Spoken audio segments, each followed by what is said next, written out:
자, 아까 우리 성전 얘기했는데 교회 얘기 잠깐 합니다. 교회는 뭐냐? 아까 얘기한 것처럼 마태복음 16장 18절 내가 내 교회 오이코도메오라는 단어는 집을 짓는다. 이 말을 가장 잘 이해한 사람은 베드로입니다. 2장 5절에 성도는 산돌같이 신령한 집으로 세워지고, 교회는 뭐냐?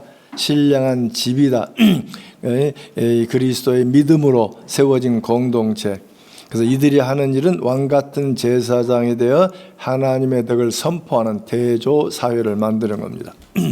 그러면 초대교회들은 사도행전 2장 46절에 각 집에서 떡을 떼면서 교제 공동체인데, 그때 썼던 단어가 카토이콘이라는 단어입니다. 원래 집에서란 말은 엔토오이콘 써야 되는데, 여기서는 카타라는 단어를 씁니다. 그래서 우리 카타홀레, 홀레는 전체입니다. 이것을 하나로 하니까 카톨레, 여기서 나온 단어가 카톨릭입니다. 그래서 영어로 명동에 있는 교회를 카톨릭 교회라 부르지 않습니다. 항상 영어로는 로만 캐톨릭입니다. 로마에 앉아서 자기가 카톨릭이라고 주장하는 학파라는 겁니다. 그래서 영어로 폈던 RC 처치라고 그러지, 로마 빼버리고 카톨릭이라는 단어 쓰지 않습니다. 또 우리가 사도신경 고백할 때 거룩한 공회를 믿사오며, 영어로 뭐인지 알죠? 카톨릭 교회입니다. 거룩한 공회. 온 세계가 하나님의 구분된 하나의 교회입니다는 고백입니다. 그 고백 속에 우리가 지체로 지금 예배를 드리는 부분들입니다. 근데 성경 저자는 카토이콘이라는 말을 몇 번 씁니다. 카타오이콘인데 누구 집에 있는 교회, 성경에 4번 나와요. 고린도전서, 로마서 보면 아굴라와 브리스기가와 그 집에 있는 교회. 또 빌레몬서에 보면 내 빌레몬 집에 있는 교회. 골로 4장에 보면 눈바 그 여자 집에 있는 교회.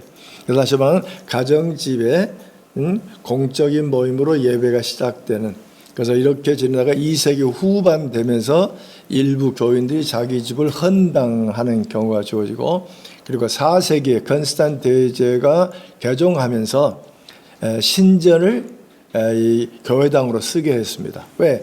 그들이 가진 개념은 신전 개념이다 보니까 신전을 성전으로 쓰도록 교회로 쓰게 만든 게, 그게 이제 교회당과 들어오면서, 그래서 최근에 이제 교회 역사학자들, 선교학자들은 언제부터 교회가 변화 시작됐냐, 일부 사람들은 컨스탄 대제로 보기 시작합니다. 그러면서 이제 중세 때 건물이 주어지고, 그러면서 건물 중심 예배로 발전되어 나오는 겁니다. 그러나 교회는 또 하나 형태죠. 본질은 하나님 임재, 하나님 백성. 그다음에 건물 주신 것은 하나님 선물로. 건물과 틀렸다 말한 건 잘못이죠. 큰 교회를 지을 수 있는 능력이 교회를 주었다면 그 교회에 박수를 쳐줄 일이지, 틀렸다란 말, 그것도 하나님의 쓰시는 방법이에요. 한국도 90년대 교회 크게 짓게 하는 그 중에 선물이죠. 이 교회도 아름다운 선물입니다. 그러나 교회 가장 좋은 건물이 아니죠. 교회 내 작은 오이코스들. 그래서 지금은 살아있는 교들 보면 교회 내 구역을 오이코스로 만들어가 살아있는 전도하는 단체. 개인이 전도하기는 어렵습니다, 지금은. 근데 이제 가정 중심으로 해가지고 다른 가정을 불러서 함께 밥상머리 나르다가 서서히 변화해 나가는. 그래서 이 에클레시아 교회가 뭐냐? 그래서 앞으로 계속된 이 변화 속에 첫째, 인간이 누군가? 인간론하고 그다음에 교회론은 계속 연구해야 됩니다. 자, 더 이상 뭐 하나님론이나 신론이나 기독론은 그만하자는 얘기는 아니고, 그 어떤 교리보다도 중요한 교회론입니다. 교회가 뭐냐? 지금 형태가 많이 바뀝니다. 근데 기존 사람들은 바뀐 형태를 잘 이해하지 못해요. 그래서 쉽게 우리는 이단으로 처리를 해버리는데, 지금 한국도 평신도 중심의 가정교회가 많이 생기는데 신사도 운동 개념이 그 안에 끼어들어가다 보니까 해석이 잘못된 데가 많습니다. 그래서 일부 교단은 신사도를 이단 처리도 하기도 합니다. 그다음에 가정교회하고 신사도를 묶는 건 서로 다른데 어떤 일부가 그걸 쓰고 있는 겁니다. 그래서 가장 좋은 방법은 셀을 또는 구역을 교회당 내에 두는 것도 바람직하고, 교회당이 없이 이 지역에 여러 군데 건물이 없는 걸로 모인 것도 방법은 됩니다. 지금 상당한 데는 건물을 짓지 못하다 보니까 건물 밖에 있는 걸로 많이 만듭니다. 지금 온라인 쪽으로 많이 만들어집니다. 중요한 건 공동체입니다. 그래서 영국의 가든 처치라 해서 뒤뜰 교회, 모이는 장소가 없으면 뒤뜰에 모여서 예배드리고, 아프리카에는 길가에서 모입니다. 시간 되면 오후 5시에 모여서 뭐 예배드리고 아주 정열적으로 춤추고 댄스하고, 그 다음에 찬송하다면 흩어집니다. 마치 지금 번개등처럼 모이는 건데 그 장소가 있어요.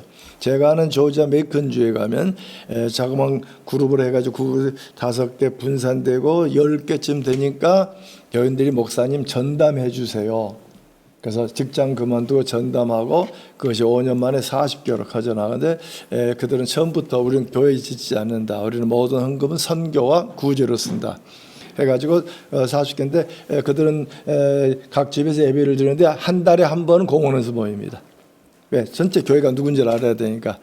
한 달에 한 번은 마치 올림픽 축제처럼 모여가지고 서로 교제하고 서로 소개하고 서로 바비큐를 하면서 예배드리는 하나의 방법이죠. 그 대신 그들도 작은 사무실은 하나 있습니다. 중심은 있어야 되니까.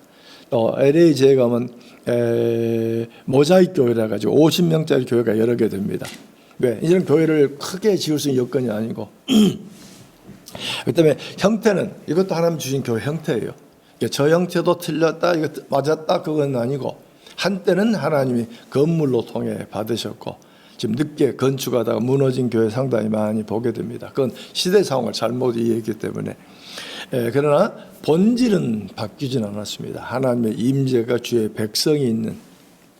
자, 이건 난 성전 예수님 당대 때만 성전으로 지금 보고 있습니다.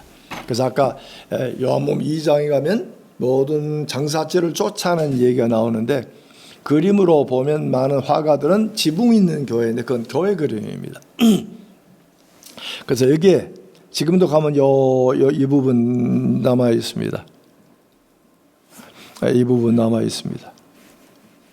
밑에서 여기에는 층계가 하나는 길고 하나는 짧습니다. 딴따서 올라가 성전 올라가는 히브리 어법에 맞췄다는 수도 있습니다. 여기 솔로몬의 회당이 있습니다. 그리고 여기가 이제 성소, 지성소, 여기가 번제단, 여기는 그냥 뜰입니다. 여기서 올라가면 요 입구로 나옵니다. 요 옆에 헌금궤가 있습니다. 그래서 헌금하게 되고, 아마 이방인의 뜰은 요 뒤편에 있는 걸로 보면 양문이 이쪽에 있습니다. 여기 가면 조그마한 샘도 있고 양을 싣는 것도 있습니다. 그래서 이제 일부 학자들은 요 성전 뜰에서 장사한 거 아니냐, 그것도 하나 학설이고, 근데 고고학적으로 발굴하다 보니까 지금 이 부분, 요 계단 부분이 망가져서 안 보입니다. 회파돼가지고 요 끝부분만 남아 있습니다. 요 끝부분은 끝부분을 가지고 이렇게 계단이 있었을 것이다. 그래서 그다음 발굴하다 보면 여기가 상점이에요. 시장이에요. 시장 속된 게 지금 성소에 붙어 있는. 그다음에 히브리적 사고로 보면 이것도 성소인데 잘못된 게 아니냐 하고 일부 학자들은 여기서 쫓아낸 걸로 보기도 합니다. 뭐 둘 중에 하나, 어느 게 맞냐 틀리냐로 천국 가는 게 아니니까 자세한 이야기는 하고 정답은 천국 가서 여쭈십시오라고 말하면 돼요. 그걸 악유할 필요는 없는 거죠. 그리고 이쪽에가 왕궁이 있습니다. 그래서 왕이 이곳에 와서 성소에 들어가게 되고, 이쪽 지역은 상류층 사는 지역입니다. 그래서 상류층이 이곳에 있어서 성전토를 중심으로 한, 그리고 이쪽이 감람산 쪽입니다. 동쪽을 좀 바라보고 있는. 그래서 동쪽이라는 것은 성소가 있는 곳이란 상징적 의미를 가지고 있습니다. 자, 아까 우리 성소의 의미는 1차는 임재라 그랬습니다. 그러면 2차가 제사입니다. 지금 하나님의 거룩한 하나님이 이곳에 계시니까 성소도 거룩해야 되고 하나님 백성들이 있는 것도 거룩해야 됩니다. 그래서 레위기 보면 앞부분은 제사 얘기입니다. 하나님의 거룩한 곳에 나아가려고 보니까 율법의 눈으로 보니까 우리 죄인입니다. 회개가 필요한 분들이죠. 그래서 속죄라고 하는 선물이 주어진 겁니다. 우리는 제사를 드린다란 말은 내가 드린다, 내가 주어가 되고 드린다가 동사입니다. 근데 히브리 말에 제사를 드린다는 말은 카라브 동사, 접근한다는 동사의 사역형입니다. 하나님이 나로 하여금 접근하게 허락해 주는 겁니다. 그 은혜죠. 제사 자체가 은혜, 하나님께서 받아준다는 자체가 은혜죠. 결국 하나님의 거룩성을 나아가려 보니까 율법의 기초에서 내가 죄가 나타나고 이 죄에 우리에 있는 사람은 하나님께 나아가지 못해서 하나님께 나아가기 위해서 이제 우리의 죄를 깨끗게 하시는, 그래서 제사 종류를 5개를 주십니다. 그러니까 결국 성막도 하나님의 선물이고 제사도 하나님의 선물인 셈입니다. 하나님께 받은 하나님의 방법으로 제사를 드려야 됩니다. 인간의 방법이 아니고, 그래서 하나님께서 이렇게 해라라고 우리에게 허락해 주신 겁니다. 짐승들은 거의 다 집에서 키운 것들입니다. 그 당대는 상업이 아니고 집에서 키운 하나님의 선물 중에서 제사를 드린다, 가깝게 나오게 하신다. 번제란 말은 올라간다는 말입니다. 참 번제는 전체를 태우니까 연기가 올라간다는, 그래서 올라란. 그 다음에 1장 4절에 보시면 안수하면 연락되어 속죄한다. 그래서 안수란 말에 또 다른 구절에 보면은 회개가 항상 들어갑니다. 회개하고 안수하면. 번제 경우는 동일로 합니다. 짐승과 제사자가 동일하게 되어졌다. 그래서 내 대신 하나님께 드려진다. 내 전체를 드린다는 의미를 담고 있고, 속죄의 경우는 전가입니다. 죄가 전가되어져서 내 대신 죽임을 당한다. 그 다음에 번제가 같은 경우는 가죽을 제외하고 전체가 드립니다. 제사자가 죽입니다. 아마 나중에 역사가 흘러가면서 레위인들이 많아지면서 아마 도움을 준 줄로 압니다만, 제사장은 구경꾼이 아닙니다. 제사장과 동역자들입니다. 그래서 가죽을 벗기고 각을 뜨고 씻고, 그리고 각을 뜬 걸 제사장에게 드리면 제사장이 번제단을 올리는, 그래서 우리 제사자들은 제사장의 동역자들이었다. 예배는 구경하는 게 아니다. 예배는 직접 참여하는 거다. 그러니까 사실 우리의 주일 예배도 참여하는 거죠. 목사 설교를 구경하는 게 자칫 찬송하고. 근데 사실 우리 민족은 참 좋은 게 떼창을 잘해요. 찬송을 부르면 다 함께 찬송을 부르는데, 미국 학교는 음악은 선택 과목입니다. 악보를 못 봐요. 악보를 보는 사람이 많지 않아요. 저도 미국 가서 미국 교회를 다니면서 성가대에 들어가게 되는데, 갑자기 내가 집사람이 소프라노라고 내가 베이스를 하니까 갑자기 너 악보 읽지 않았냐, 너 어디 음대 나왔냐고 얘기할 정도로. 그래서 미국의 야구 시합, 축구 시합 할 때 국가를 부를 때 한 사람이 부른 겁니다. 또 미국 국가는 하이 피치 해가지고 못 따라합니다. 그래서 한 명이 대표하는데, 우리나라는 그 문화가 아니에요. 떼창 문화입니다. 한 명이 부르다 함께 부르는 나라. 그래서 외국 사람들이 한국 분이 떼창하는 나라가 아주 신기하게 보여진. 그래서 우리나라 사람들이 옛날 종교 예식이 우리 기독교가 들어오기 전에 우리 민속 종교, 조상 종교 예식이 민속하게 나옵니다.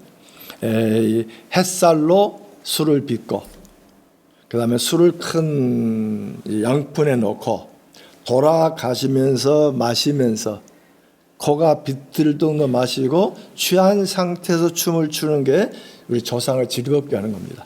조상 덕분에 이런 귀한 것 얻었습니다. 조상께 찬송하는 이야기가 춤입니다. 그래서 우리나라만 아직도 장을 주거니 받거니, 최근에는 없어졌습니다만 주거니 받거니 문화는 우리 문화, 종교 문화입니다. 다 종교의 틀은 사라져 버리고. 자, 그런 점에서 우리의 이런 떼창 문화는 장점이죠. 그런데 우리가 예배에 함께 참여하여 크게 찬송하고 함께 기도하고, 그건 우리 아름다운 전통들입니다. 또 소재는 이제 물질입니다. 내 몸만 하나님께 드린 게 아니고 내 소유도, 그 다음에 농경 문화이기 때문에 이 소유, 곡식도 주님 것입니다. 그래서 한 움큼 드릴 때 유향을 올립니다. 한 움큼. 자, 여기에 하나 신약을 연결할 필요가 있어요. 사도행전 10장에 보면 고넬료 집에 천사가 나와서 내 기도와 구제가 하나님께 기념된 바 되었다. 기억된 바 되었다.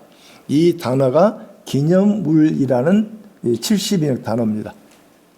예, 기도와 지금 이방인 집에 그 당대로 생각해 보세요. 성전 중심 장소다가 이제 복음이 사마리아로 이방으로 흘러가는데 경건한 유대인들은 예루살렘을 못 떠나는 겁니다. 왜? 그들은 제사보다 기도 처소입니다. 거룩한 기도 처소. 그러니까 사도들은 못 떠나요. 그래서 스데반의 순교로 억지로 하나님의 흩어진 무리들이 안디옥에 이르러 복음을 전하고, 사도들이 간 건 아니에요. 흩어진 무리들이 복음을 전하고, 그 다음에 복음이 흘러가야 되는데 이방 땅에 주어진 예배 장소가 문제가 됩니다. 그래서 하나님께 쓰신 방법이 집입니다. 그래서 고넬료 집에 천사가 나타났다. 유대인은 그 성경 읽다가 말이 안 되는 얘기입니다. 성소에 임하는 하나님이 지금 이방 집에 있는 겁니다. 또 말이 안 되는 단어가 기억 대신 받는 성전 용어입니다. 성전 용어를 지금 이방에 드리는 기도에다 붙이고 있습니다. 이건 어마어마한 사건입니다.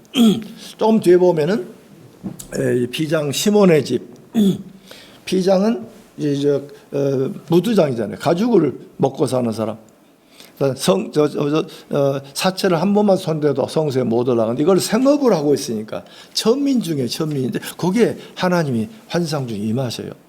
그리고 이제 벌레를 보여주고 먹으라. 잡아먹으라. 13절에 잡아먹으라. 이 잡아먹으라는 단어는 화목제 때 쓰는 단어입니다. 다른 제사에는 안 써요. 화목 제물에 나눠서 잡고 일부는 하나님께, 일부는 제사장에게, 그리고 제사들이 함께 나누는. 그러니까 결국 그 당대 유대 기독교인들은 이게 말이 안 되는 일이 막 벌어지는 거예요. 그래서 이 베드로도 이해가 되지 않다가 고넬료 종을 듣고, 그다음에 고넬료 집에 가면서 또 이 베드로가 유대인들을 의식해 가지고 몇 마디 하잖아요. 유대인이 이방인 집에 가는 건 허락되지 않았지만 성령님의 여차해서 내가 이 집에 간다. 그리고 이제 말씀을 전하다 갑자기 오순절의 사건처럼 방언이 터지니까 이건 하나님이 하셨다. 하나님 문을 여셨다. 그래서 15장에 보면 야고보가 이건 하나님이 하신 거다.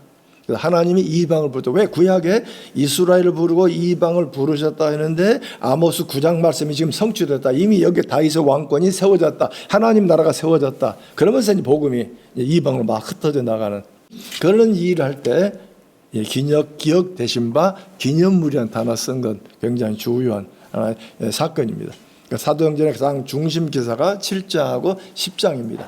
이것이 이제 땅 끝으로 나가는 가장 큰 물이 되어지고 그 다음부터는 이방 집으로 확장되어 갑니다. 그 다음에 제사를 때는 소금하고 포도주는 꼭 들어갑니다. 전제란 말이 drink offering입니다. 포도주. 근데 꿀과 누룩은 올리지 않습니다. 꿀과 누룩은 다 살아있는 것들입니다. 제사는 죽은 것을 올리지 살아있는 건 올리지는 않습니다. 자, 화목제는 함께 나누는 그 제사를 잘 언급하는 화목제 부분에서 나옵니다. 그래서 화목제는 이걸 하나님께 드려서 먹인다라는 개념을 굉장히 안 쓰려고 애를 씁니다. 왜? 이방 제사는 인간이 신을 먹이는 광경입니다. 신을 먹여 살려야 됩니다. 우리나라 옛날 제사도 그렇죠. 우리 어렸을 때 보면 제사집에 보면 제물 중에 일부를 문 밖에 놔둬요. 왜 문 밖에 놔둔지 아세요? 아니 자손을 안 둔 신들은 먹을 게 없어요. 그러니까 이 집도 안 주면 해코지 하지 말라고 이거 잡수시고 해코지 하지 마세요. 바닷가에 가면 용왕한테 바닷가도 또 뿌립니다. 이게 지금 우리 전통 개념은 인간이 신을 먹이는 개념입니다. 또 메소포타미아에 지어지는 많은 신화들도 마찬가지입니다. 또 다른 개념 중에 하나는 신이 토지를 줬으니까 토지 세금을 내게 만드는 겁니다. 근데 성경은 함께 나누는 개념입니다. 가족이 한 밥상에 앉아서 함께 나누는. 그래서 이 화목제를 표현할 때 인간이 하나님을 먹인다는 그런 개념이 들지 않는 단어들을 선호합니다. 그래서 일부는 하나님께, 어깨살은 하나님께, 그 다음에 뒷다리는 제사장에게. 그래서 밑에 보면 거제라고 하는 것은 제물을 받아서 그다음에 제사장이 이 제사자가 하나님께 드린 겁니다 하고 이건 내 몫입니다 하고 거제. 그래서 여기서 받아서 들고 아마 제단까지는 오지 않을지 모릅니다. 이것은 제사장이 준 것입니다 하고 표시하는 겁니다. 그리고 이제 하나님께 드린 몫은 오른쪽 어깨살 부분은 가져다가 제단 앞에서 흔듭니다. 요제.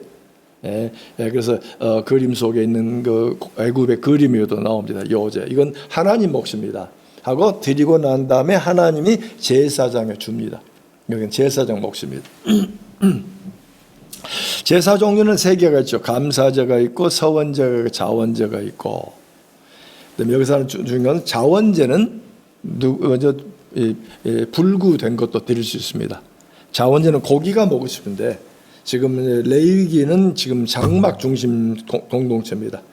근데 거기는 이 제단 중심이 있을 때는 함부로 못 잡습니다. 성소에서 잡습니다. 이제 나중에 이제 가나안 땅을 들어가면 흩어지기 때문에 그 지역에 작은 성소들이 있지 않았을까. 레위인들이 여러 곳 흩어져 있었기 때문에 제사 드릴 때는 예루살렘에 올라오지만 주변에. 그래서 자원제의 경우는 고기 먹고 싶을 때. 그 다음에 제사 드릴 때는 이 무교병, 누룩이 안 든 빵을 가져가지만 유교병도 가져갑니다. 왜 유교병을 가져가죠? 내가 제사도 고기를 먹어야 되는데 고기만 막 못 먹잖아요. 빵도 먹어야 되잖아요. 그래서 유교병을 그건 제사들이 몫이 아니고 내가 먹는. 그 다음에 고기 먹고 빵 먹으면 목이 메여요. 물일 대신 먹는 게 포도주입니다. 왜? 그들은 생수 문화권이 아니기 때문에. 때문에 이스라엘 사람이 생각하는 포도주하고 우리가 생각하는 포도주는 틀립니다. 우리는 기호품입니다. 저기는 물이 없으니까 포도주를 마시는 거고. 그래서 이제 생겨난 이 술의 문제의 차이점들이 좀 주어지게 됩니다. 그리고 또 1년에 한 번은 유교병을 가져가는 이유가 첫 소산 얻었을 때 그 유병을 만들어 가야 됩니다. 왜? 제사장도 햇살로 만든 걸 먹어야 되기 때문에 제단에 올리지 않아요. 근데 이제 나중에 아모스에 보면 제사가 변질되니까 무교병 부풀지 않아요. 구워야 비스켓밖에 안 됩니다. 납작해요. 근데 유교병은 이렇게 부풀어 올라요. 화려한 거 드린다고 유교병을 하나님 제단에 올리기 시작합니다. 왜? 남이 볼 때 번지를 해야 되니까. 그때 하나님이 그를 꾸짖는 말씀이 나옵니다. 한번 아모스서 4장으로 보여지는데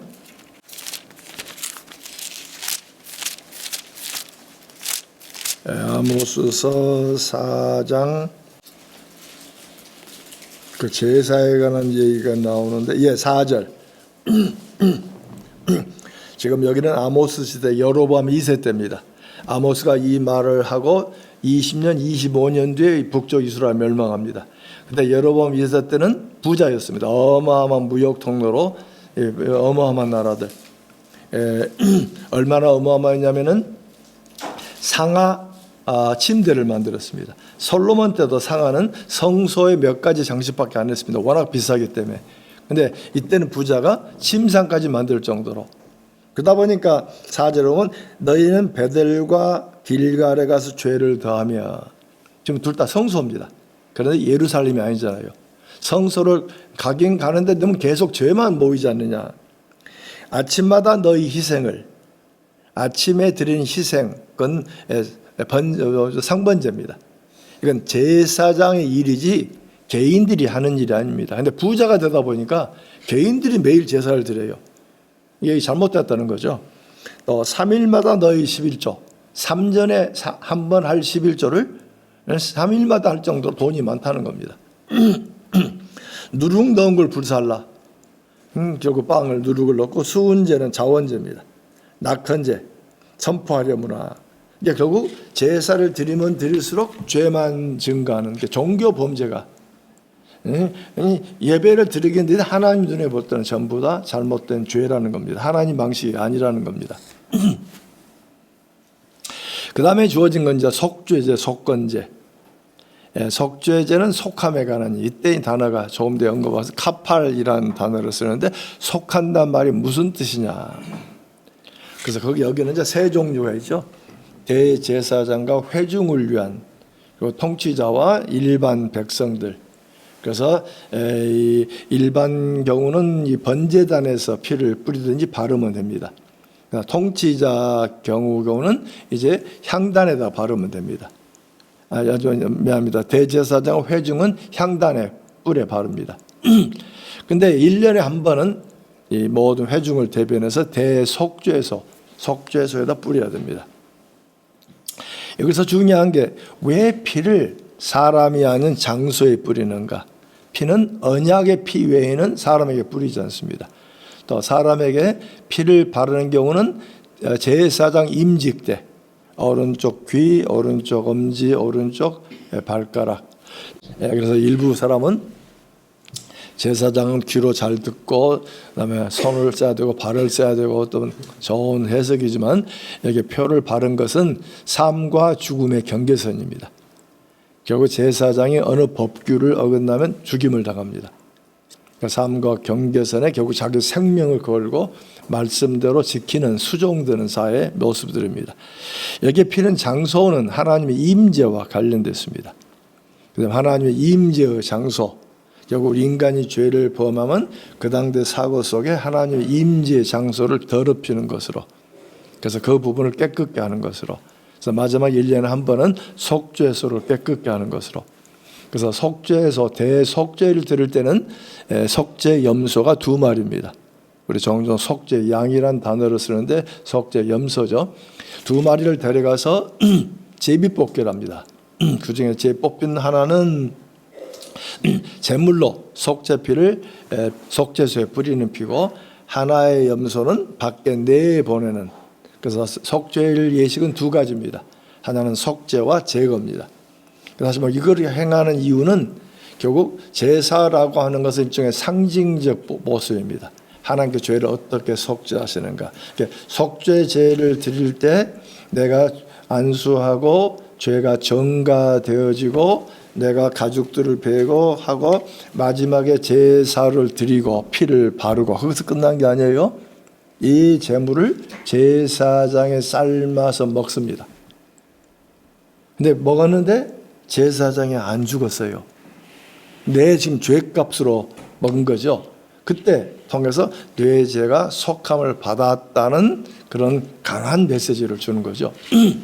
대속죄일날은 온 회중이 서 있는데 제사장이 대제사장이 속죄소에 들어가서 일을 했어요.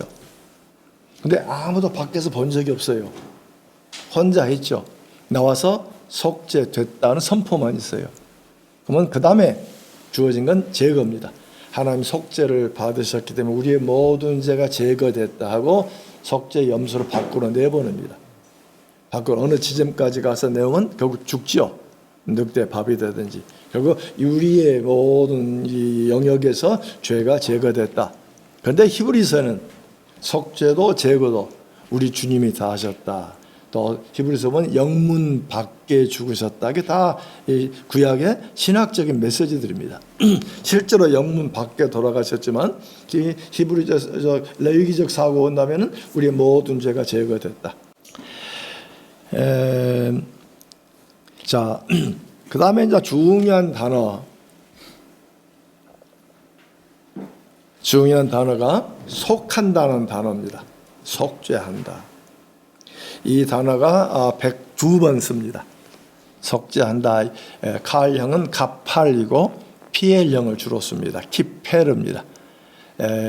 명사형은 코펠 속죄금, 카포레트 속죄소, 또 키프림 속죄, 전부 다 보면 102번 쓰는데 2번을 제외하고는 모두가 다 제사에 쓰입니다.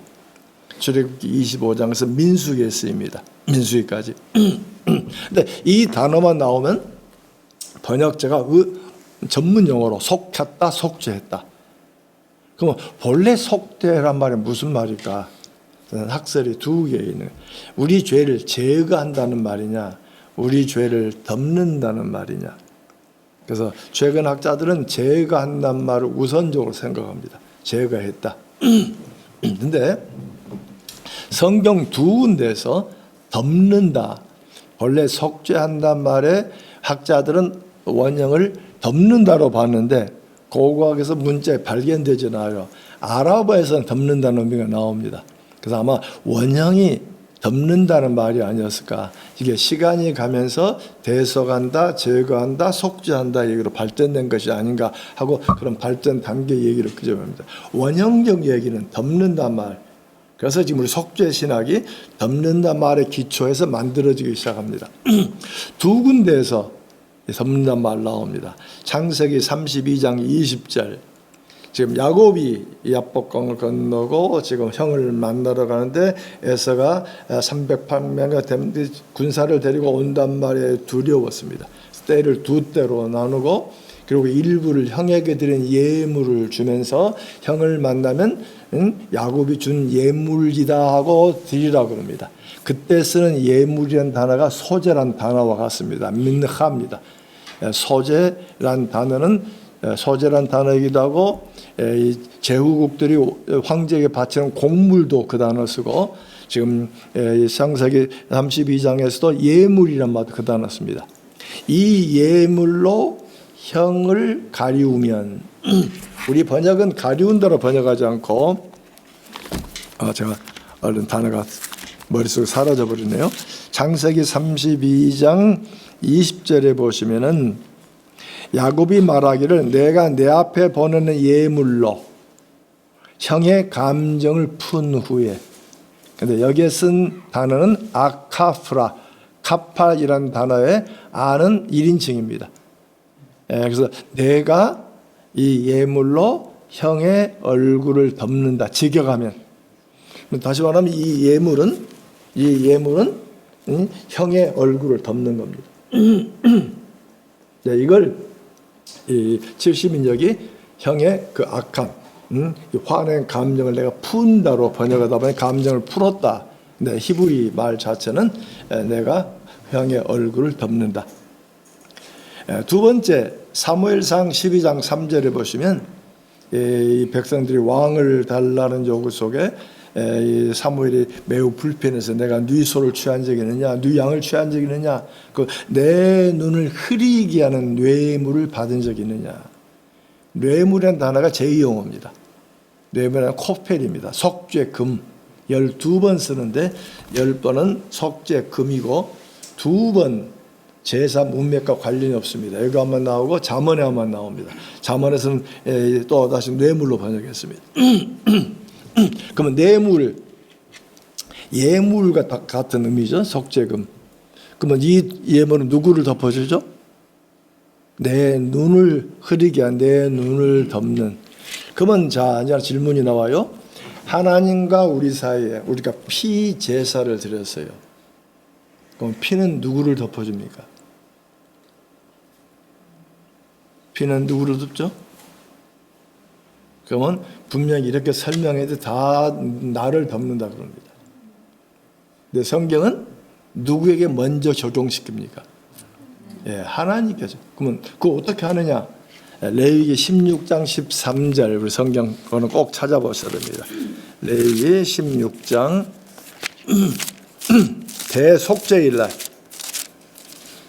대속죄일날 아론이 지금 백성들의 피를 가지고 속죄소에 들어갑니다.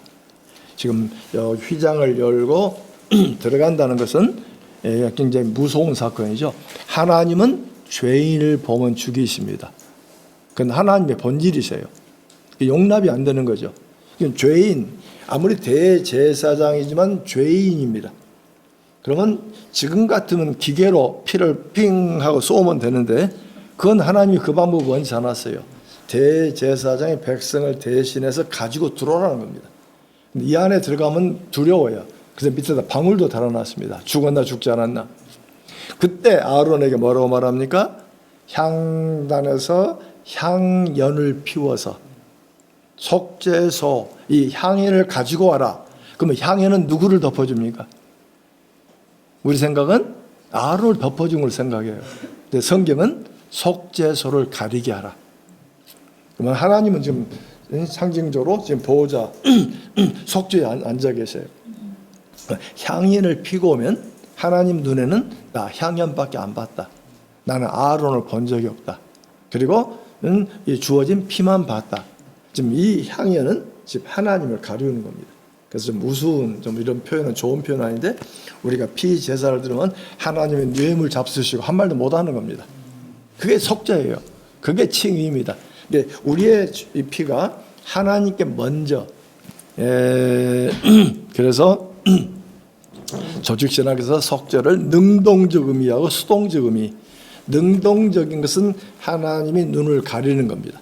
먼저 하나님 눈을 가려보니까 결과적으로 우리 죄가 가리워진 겁니다. 우리는 수동적 의미.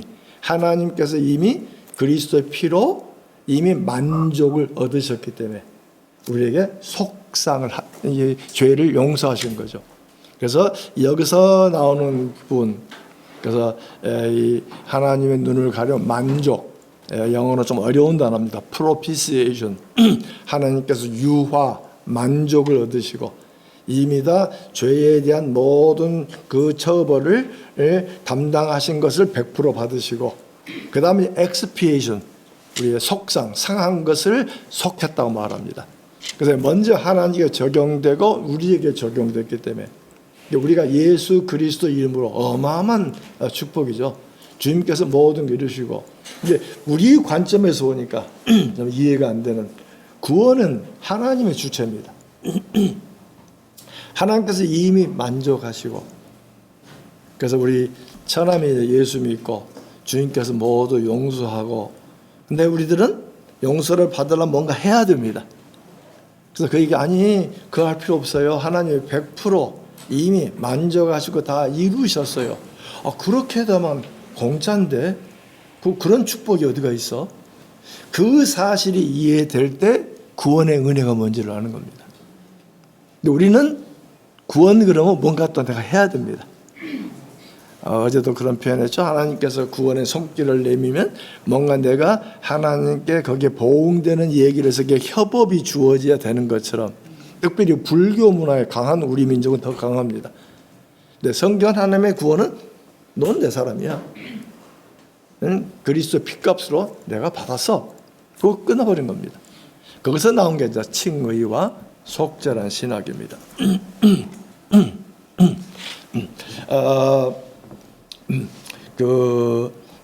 뉴욕에 가면 고층 건물이 2개가 있습니다.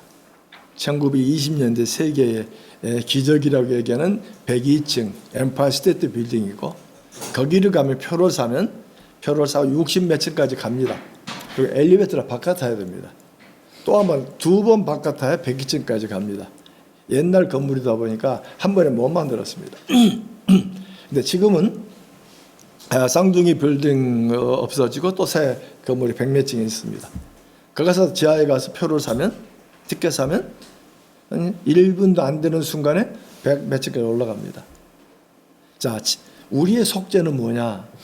속죄는 지금 새로 지어진 건물 티켓을 내면 예수 그리스도의 피값으로 티켓을 내면 그냥 쭉 타고 바로 가는 겁니다. 그런데 우리 많은 분들이 이해하는 것은 엠파이어 스테이트 빌딩입니다. 가는데 전기값이 너무 많이 들어요. 미안해요. 그래서 40층에 내립니다. 그래서 한 10층 걸어올 너무 힘들어요. 다시 예수의 피값으로 60층에서 또 80층 올라갑니다. 미안하게 짝이 없어요. 또 내려요. 계속 우리는 행함 얘기가 그래 중간중간 해요. 믿습니다 하고 가슴으로는 입으로는 얘기하는데 가슴으로 안 믿어져요. 미안하기 짝이 없는. 그래서 구원이 뭐냐? 왕의 선물을 받으려고 내민 거지 손. 왕이 선물을 준다니까 얼른 타려고 손을 얼른 내미는. 지금 왕의 선물을 준다는데 이게 귀족의 손이냐 깨끗한 손이냐를 묻는 게 아니죠. 주님의 이름으로 내미니까 주님이 주시는 참 어마어마한 선물들 이야기 드립니다. 그래서 이 칭의의 이야기는 참 우리가 교회가 자주 근데 구원파 같은 경우는 칭의를 너무 강조하고 성화를 죽여버렸습니다. 한번 구원받으면 회개 기도할 필요 없다. 그건 잘못이죠. 우리가 주님의 이름으로 그래서 이런 그림을 그립니다. 우리의 정확하게 이해하실 것은 우리 중학교 방정식 배울 때는 쓰는 도표입니다. 그래서 거기 보시면은 지금 여기에 칸 여기에서는 예수 믿기 전, 예수 믿은 이후입니다. 여기는 선악입니다. 하나님 보시기에 선, 하나님 보시기에 악. 1, 2, 3, 4가 주어져요. 그럼 이제 우리 신학도들한테 1, 2, 3, 4 중에 우리 어디 속하냐? 그러면 상당히 많은 사람이 4번을 얘기합니다. 예수는 믿긴 믿었는데 아직 주님이 원하신 것에 이르지 못했다. 근데 성경은 그렇게 말하지 않죠. 1번은 의인은 없어요. 하나도 없어요. 로마서 3장에서 얘기합니다. 예수 믿기 전에 하나님의 선에 이를 자는 아무도 없어요. 심지어 심청이가 실제 인물이어도 1번에 못 들어갑니다. 심청이도 4번에 들어가요. 예수 믿기 전 하나님 누구인지, 예수가 누구인지 몰라요. 우리는 다 여기 있었어요. 여기서 높다 크다 서로 내가 선하다 악하다 별짓 다 했어요. 근데 예수를 믿는 순간에 우리는 요 주님의 100%에 이릅니다. 주님 때문에 하나님의 눈에 내가 아니고 하나님의 눈에 100% 인정되는 겁니다. 그래서 이사야서 보면 의의 겉옷을 입히시고 공의의 옷을 입히시고 나는 아주 죄에 가득 있는데 주님의 의의 옷으로 덧입혀 주신 겁니다. 덧입혀 주시고 하나님께서 죄 없다라고 여기는 겁니다. 죄가 저 없어지는 게 아니고. 근데 아직은 예수를 믿는다고 의의 옷은 입긴 입었는데 내 육신의 옷을 딱 덜치니까 이 속에 죄가 가득해요. 그래서 이제 재미난 사람들 얘기합니다. 이 칭의라는 것은 법정 개념입니다. 재판관, 하나님이 재판관이 돼서 내가 자동차 티켓을 띄고 돈을 내려고 재판장에 갔더니 삼촌이 대신 내줬어요. 그러니까 재판관이 벌금 내줬는데 또 죄 없다 하고 선포하는 겁니다. 근데 하나님의 눈에서 선포된 메시지지 내가 100% 의롭게 됐다는 건 아닙니다. 은혜는 내가 하나님께 의란 단어를 얻지 못할 자인데 주님께서 나를 의롭게 여겨주신 예수 이름으로 받아주신 그 자체가 은혜이고 감사인 겁니다. 자, 그런데 우리의 육체를 지으니까 우리 속에 죄가 가득해요. 그래서 성화의 과정은 라이프로입니다. 칭의는 순간적입니다. 예수를 믿는다는 순간, 성화는 과정입니다. 주님이 부르실 때까지. 그래서 하나님은 의사로 일하십니다. 왜일까? 의사가 돼가지고 가슴을 열게 하고 거기에 죄를 하나하나 끄집어내는 우리를 거룩하게 만든. 여기는 성화의 높다 낮다. 성경에 믿음이 없다 있다라는 단어는 밑에 속에 성숙의 의미가 있습니다. 성숙됐다 성숙되지 않았다.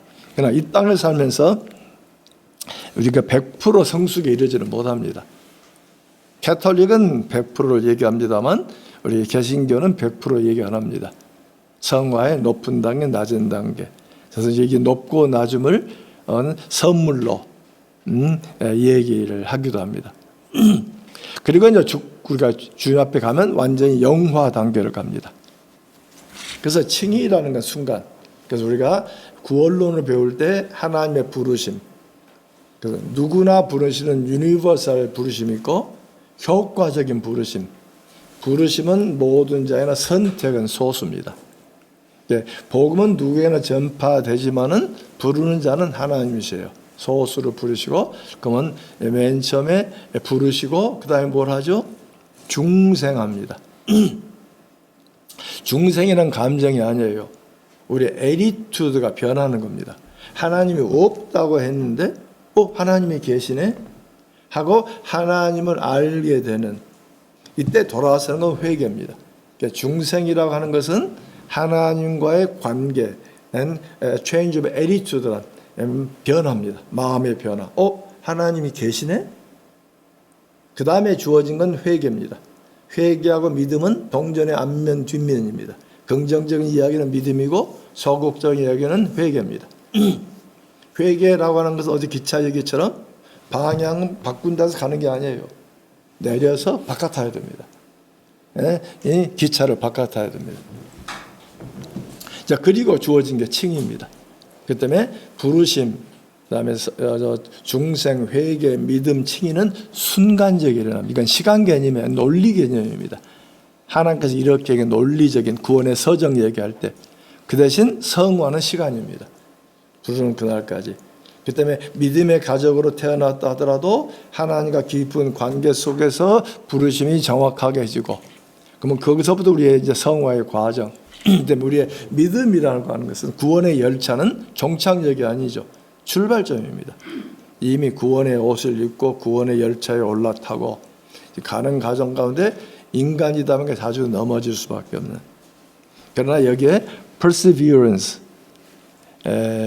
견인교리가 있습니다. 견인교리는 장로교회만 있습니다. 왜? 칼빈은 예정의 부분을 강조합니다. 예정은 하나님 편에 있는 거죠. 우리한테 있는 건 아니죠. 예정을 강조하고 하나님의 권능을 강조하다 보니까 하나님께서 이미 택한 자를 놓칠 수 있겠냐?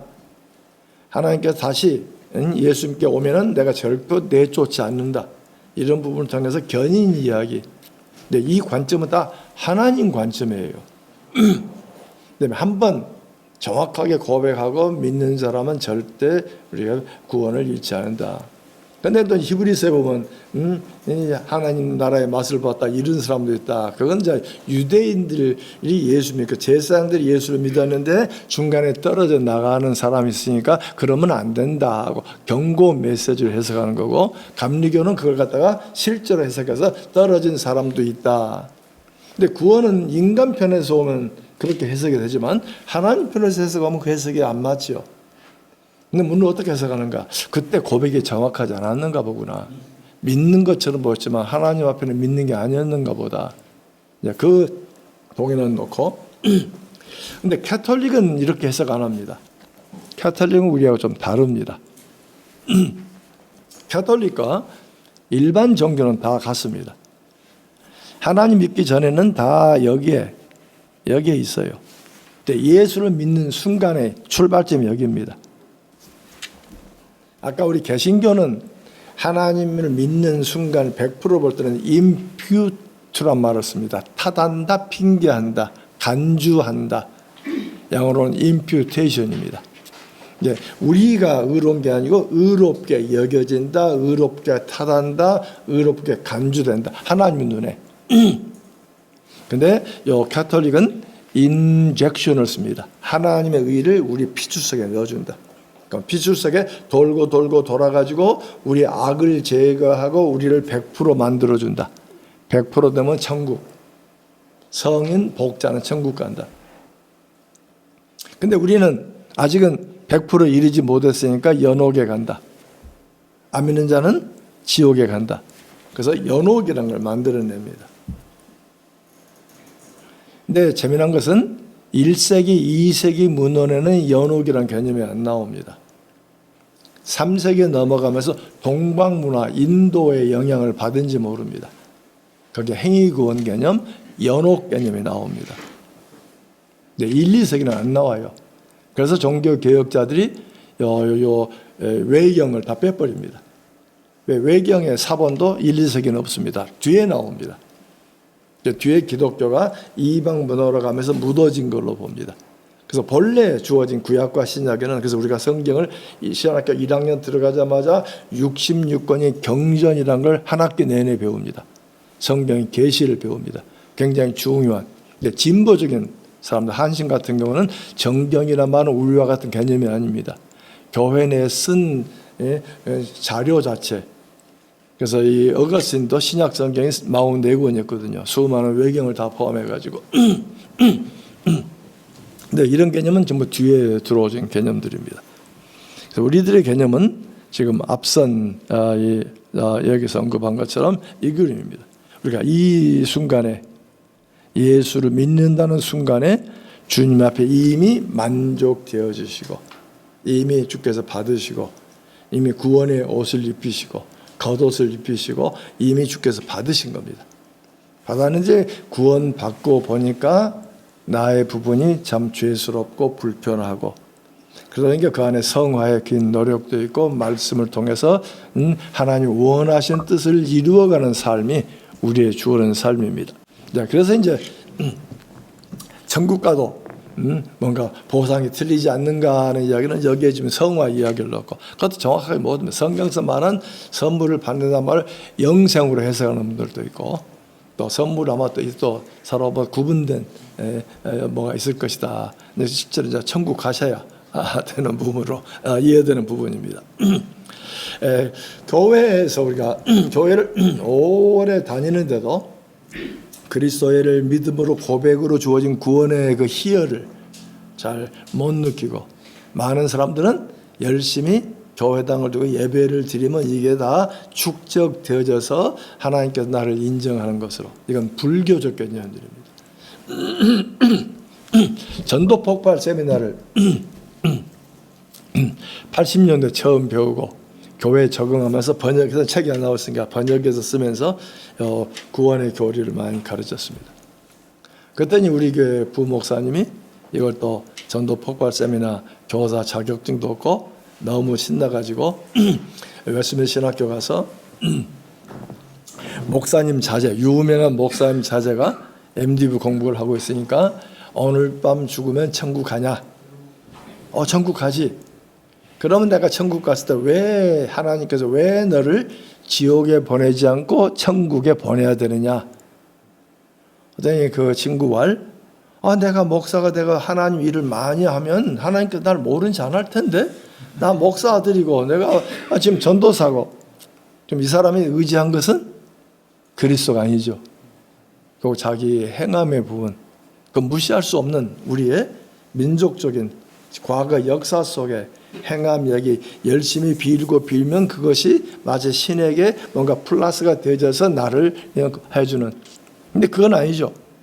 제가 77년도에 필라델피아에 있다가 뉴욕 유니버시티 이제 박사과정을 들어가고 뉴욕으로 이사 가서 교회를 찾으려고 여러 교회를 순방했어요. 마음에 들기는 침례교회가 마음에 드는데 장로교 목사들 쌤이 다닐 수는 없는 교회고, 장로교를 찾아다니는데 좀 진보적이에요. 근데 어느 교회, 뉴욕주 바벨론시라는 거가 있습니다. 바벨론. 그것이 바벨론 제1장로교회. 교인이 한 1200명 모이는 3부 예배를 드리는 교회입니다. 가서 설교를 듣는데 예배가 1시간 15분, 20분인데 설교 딱 15분 합니다. 그 위에 순서가 많더군요. 근데 그 말씀이 너무 좋은 겁니다. 그래서 마치고 나서 담임 목사님한테 나 이게 등록하고 싶다. 내가 웨스트민스터 신학교 나왔다는데 와 그러면서 부목사가 그 학교를 나왔대요. 부목사분 나와서 3년 선배예요. 서로 이제 교수 학생 얘기가 서로 이해가 되고 너 웨스트민스터 나왔구나 하고 서로 얘기가 됐어요. 그래서 부목사한테 헌금 봉투를 달라. 헌금 고유 번호 봉투를 달라. 그래서 좀 기다리래요. 또 한번 우리 집에 약도를 그리고 신방 좀 와달라 한국식으로. 그랬더니 부목사가 좀 기다리래요. 4주가 됐어요. 부목사님 날 찾아요. 찾더니 다음 주부터 새신자반이 시작한다. 그러니 참석하라는 겁니다. 나는 말이 안 되는 얘기지. 이제 신학교를 졸업했고 이제 안수만 받은 목사인데 새신자반을 들어오니까 이해는 안 돼요. 집사람은 이 교회 재밌다. 신학교 나오니 뻔히 알면서 가게 하다니까 가자. 그래서 2부 예배 때 8주 공부하고 3부 때 예배를 드렸습니다. 첫째 주 성경론, 신론, 기독론, 조직신학을 하나하나 끝내고 마지막에 묻는데 그때 마지막 목사님이 오셔가지고 질문합니다.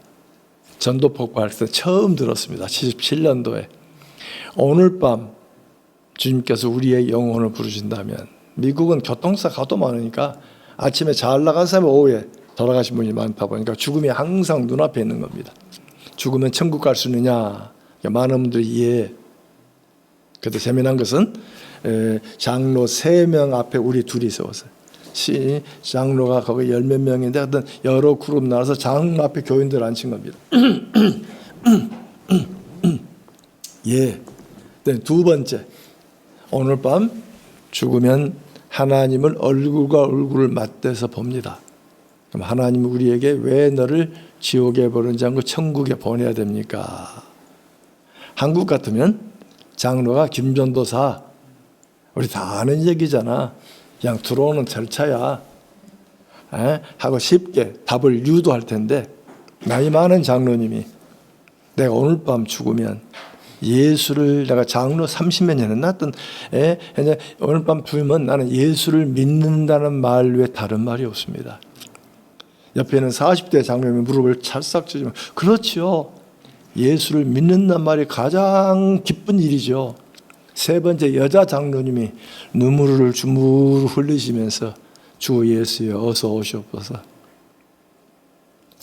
지금도 가서 울컥하네요. 근데 자연스럽게 나도 예수를 주님으로 믿습니다. 자랑스럽게 나도 예수를 주님 믿습니다. 어떤 장로님이 옛날에 이 앞에는 우리 형제 자매가 하나님 믿는 백성입니다. 우리 형제입니다. 우리 교회 회원으로 받아들이를 동의합니다. 그래서 끝나고 나서 그 다음 주 새신자 반 다 나오라 그러고, 저는 이제 박사과정이 있으니까 이분들이 맞는 내 주에 EDD 교육학 박사 받은 교사 한 분을 세우고 나를 스폰서로 세워줍니다. 1년 동안 이 사람이 나를 관리하는 겁니다. 멀리서 보고 꼭 인사하고, 이 사람이 나한테 성가대 들어가자, 우리 수양회로 따라가자, 목사가 손을 댄 게 아니고 이 사람이 나를 계속 손대요. 그래서 이 친구 때문에 성가대 들어가고 수양회 따라가고 참 3년간 재미난 교회 생활을 했습니다. 부목사한테 물었습니다. 아니 신학교 나오면 뻔히 아는데 왜 새신자반 넣었냐. 근데 이명 증서 안 가져왔지 않느냐. 고백을 물을 수밖에 없다. 그래서 고백을 자연스럽게 하려고 한 것이다. 그래서 저도 교인들을 그걸 시도했습니다. 그래서 지금 큰 교회가 새신자 같은 건 아주 좋은 일. 왜? 신앙이 맞춰져야 됩니다. 옛날 나 장로였으니까 이거도 나 장로한테 그건 아니잖아요. 그래서 좋은 공동체를 할 때 고백이 중요한. 그래서 제가 이제 저희 집에서 예배를 드리다가 미국 교회를 빌려 쓴 교회가 침례 교회입니다. 목사를 만났더니 나 교회 빌려줄 수 있다. 페이스 신학교, 갈라지기 전 페이스 신학교입니다. 역사적 전천년주의를 따르는 학설들입니다. 제가 웨스트민스터 나왔다니까 반갑다. 빌려 써라. 된 우리 집사회를 통과해야 된다. 우리 침례교는 목사 결정 안 된다. 그래서 너희 교회 장로 한 명 데리고 와라. 그래서 장로하고 하니까 집사 몇 명이 앉아서 질문하는데, 나한테는 차마 질문을 안 하더군요. 올 때 목사가 고백서를 써와라. 7개인데 종말로는 쓰지 마라. 앞에 부분만 써라. 네가 이단이 아니라는 걸 증명해라. 그래서 그걸 먼저 보냈더니 집사들이 보고 별 문제 없는 걸로, 종말로 문제는 목사가 커버해주고. 차마 나한테 못 묻고 장로에게 묻습니다. 언제 예수를 입술로 정확하게 고백했습니까? 장로의 말, 나 모태교인입니다. 또 물었습니다. 언제 정확하게 예수를 고백했습니까? 아니, 내가 모태교인이라니까요. 그래서 내가 목사님 장로님한테, 아니요, 저분이 묻는 건 그걸 묻는 게 아니요. 집안에 태어나서 언제를 예수를 주로 정확하게 고백, 답을 못 하신 거예요. 그래서 이제 그 교육을 제가 교인들 시키기 시작했습니다.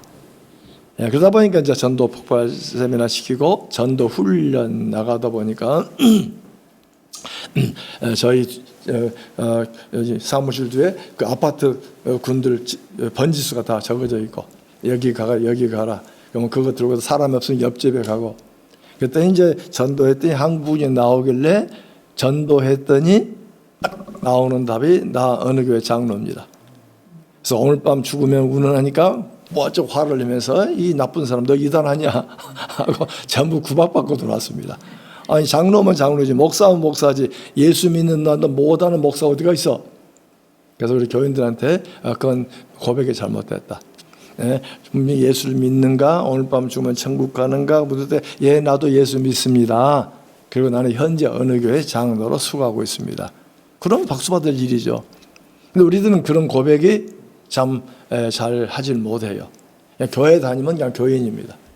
그 다음에 쉽게 교회 다니다가 좀 되면은 집사 주고, 쉽게 되다가 장로 주고, 그러니까 교회 내 집사 장로 되는 게 마치 큰 장군이 되는 것처럼 하다 보니까 본질이 많이 약해지고, 본질은 그 본질 위에 형태가 주어져야 되는데 본질은 주고 형태만 나오니까 교회가 상당히 좀 어려운 구조들입니다.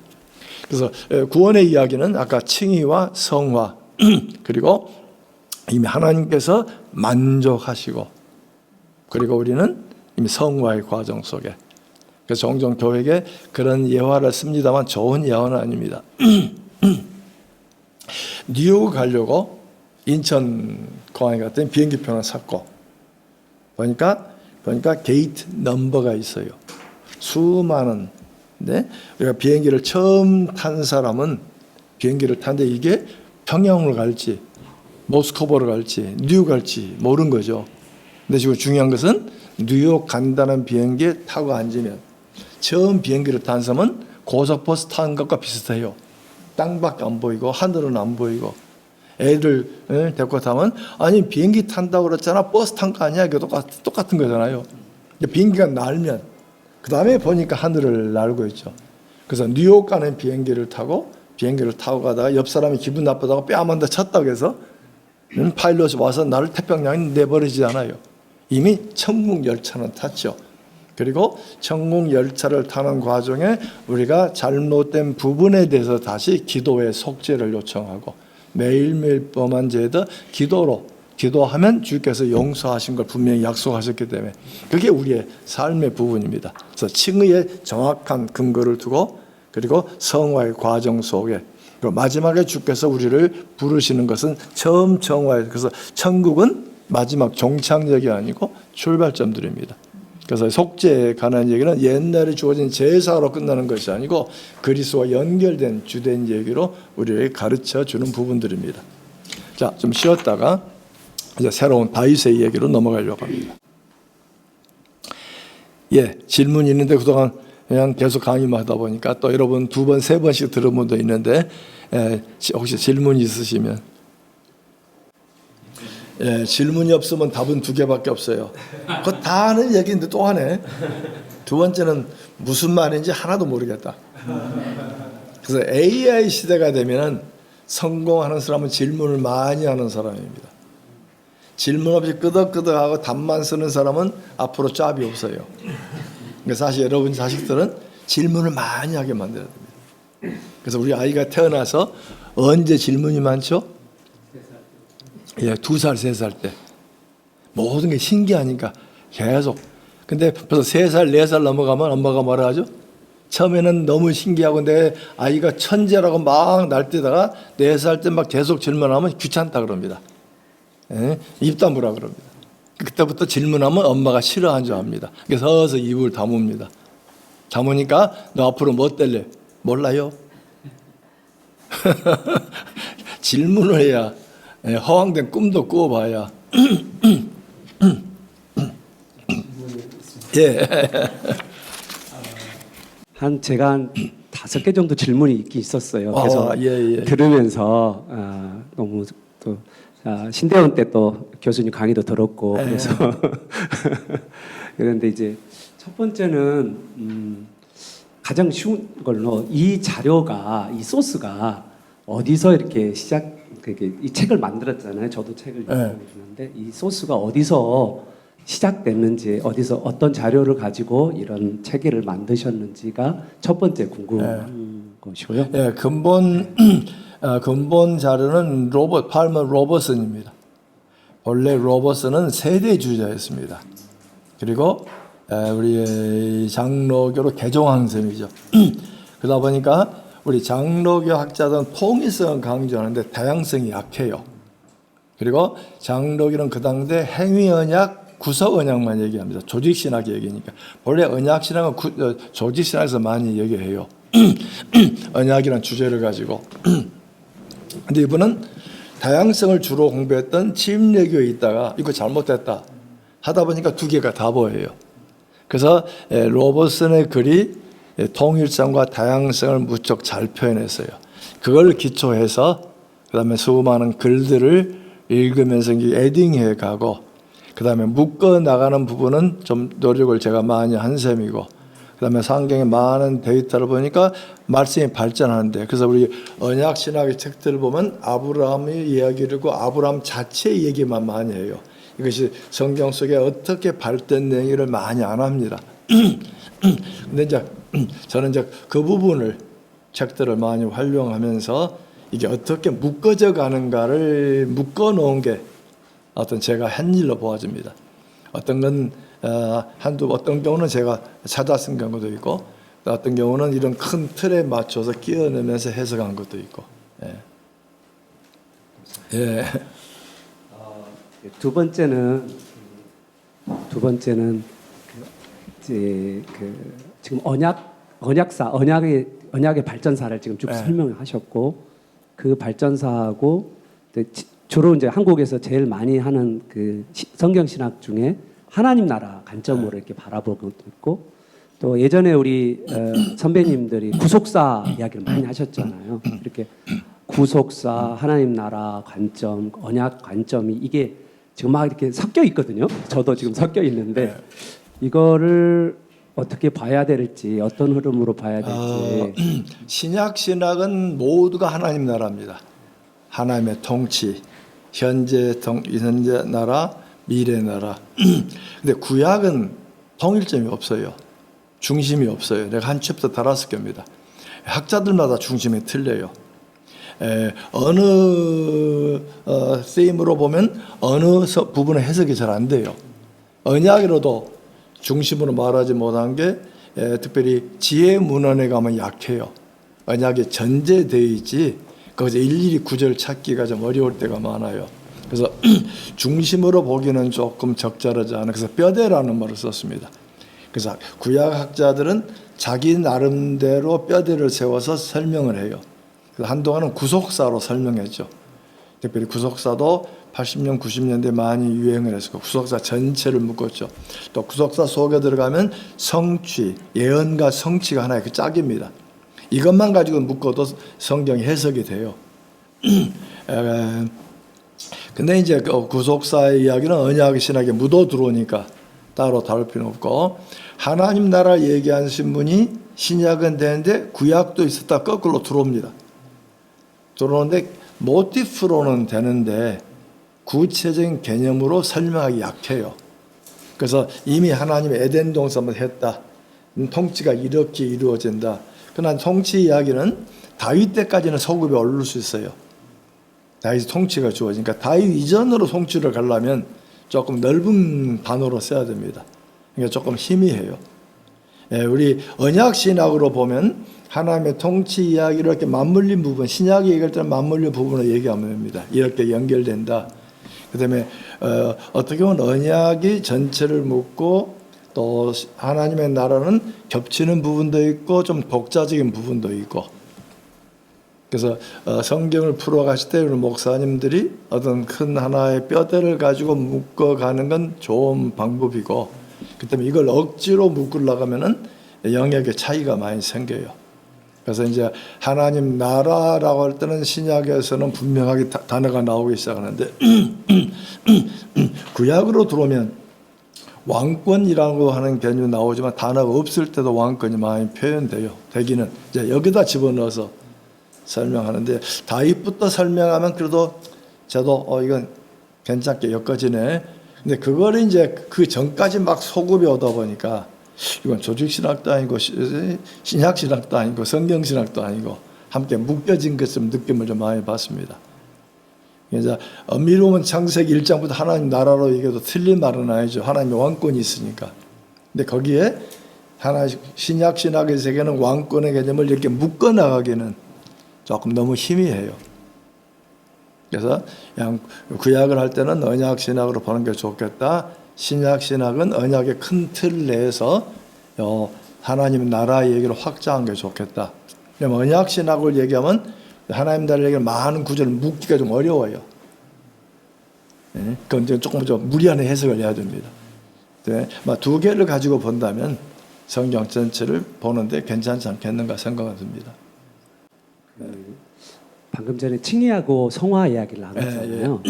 이제 언약, 이제 구약에 보면 언약을 지키지 못한 그 이스라엘 실패, 뭐 유대인의 실패라고 말할 수 있다면, 이 언약이 칭의의 개념인가요? 아니면 성화의 개념인가요?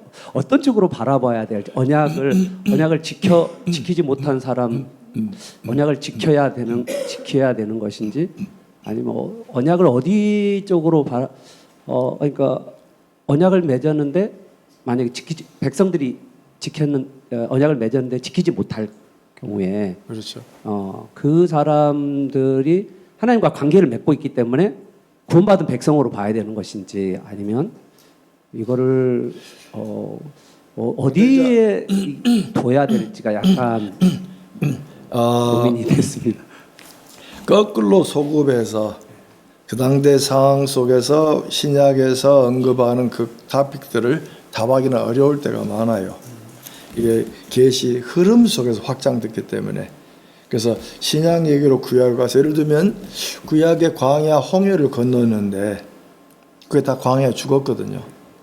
그러면 광야에 죽은 사람은 다 택함 받지 못한 사람이다? 그럼 모세도 택함 못 받았네? 아론도 못 받았네? 다 요단 못 건너갔잖아요.